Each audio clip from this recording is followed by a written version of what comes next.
છેલ્લા 2 દાયકાથી સંતાન સુખ માટે રળવળતા એક દંપતીના ઘરે ખુશીઓનું આગમન થયું. 15 વર્ષનો લાંબો ઇંતજાર અને સંઘર્ષ. ડભોઈની ધ્રુવેલ નર્સિંગ હોસ્પિટલમાં ડોક્ટરની મહેનત અને ભગવાનની કૃપાથી લગ્નના 15 વર્ષ બાદ નિસંતાન દંપતીના ઘરે પારણું બંધાયું.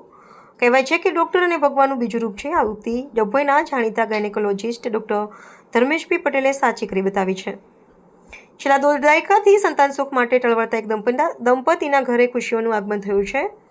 15 વર્ષનો લાંબો ઇંતજાર અને સંઘર્ષ બાદ નર્મદા જિલ્લાના તિલકવાડા તાલુકાના અંતરિયાળ ધમધરા ગામના વતની સરોજબેન રાજેશભાઈ તડવી લગ્નના ઘણા વર્ષો પછી પણ સંતાન સુખથી વંચિત હતા. આ વર્ષ 15 વર્ષ દરમિયાન દંપતીએ અનેક હોસ્પિટલના ઉમરા ઘસ્યા, મોંઘી સારવાર કરાવી અને અનેક જગ્યાએ નિદાન કરાવ્યું, પરંતુ ક્યાંયથી કોઈ હકારાત્મક પરિણામ મળ્યું ન હતું.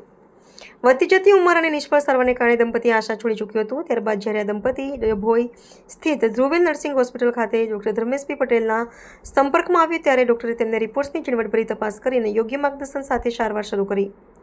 ડોક્ટરની મહેનત અને ભગવાનની કૃપાથી તથા દંપતીના વિશ્વાસને અંતે ફળ મળ્યું છે. 40 વર્ષની ઉંમરે સરોજબેને તંદુરસ્ત બાળકને જન્મ આપ્યો છે. ડોક્ટર ધર્મેશ પટેલની આ સફળતાએ સાબિત કર્યું છે કે આધુનિક તબીબી વિજ્ઞાન અને અનુભવી ડોક્ટરના માર્ગદર્શન હેઠળ અશક્ય લાગતી બાબતો પણ ભગવાનની કૃપા અને ડોક્ટરની મહેનતથી શક્ય બની શકે છે. નામ બોલો.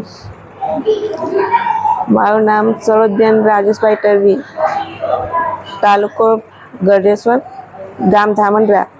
ને અમને સંતાનનું એ નહોતું મળતું ને અમને આ હોસ્પિટલનું બહુ જાણકારી મળી, એ મળ્યું. ત્યાં પછી અમે અહીંયા ધર્મેશ સરના હોસ્પિટલમાં ડભોઈમાં આવ્યા ને અમને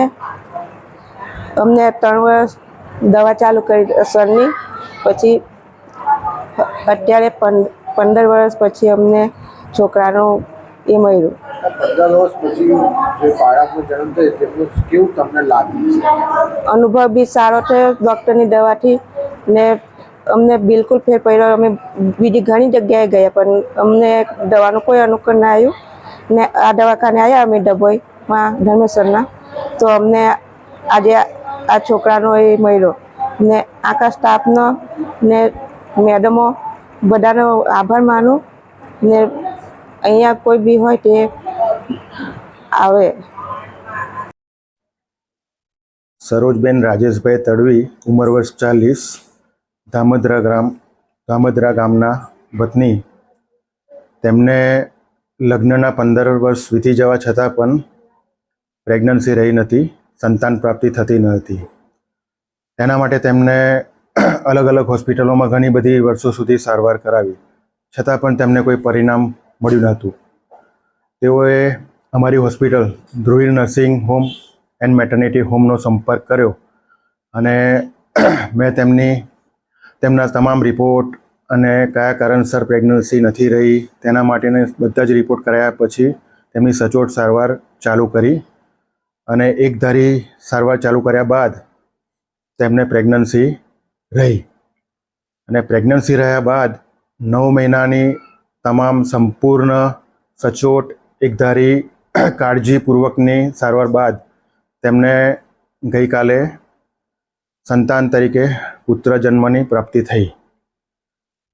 અમારી હોસ્પિટલના તમામ સ્ટાફ, ડૉક્ટર્સ અને તેમના પરિવારજનો સૌને ખુશીની લાગણી વ્યાપી ગઈ છે.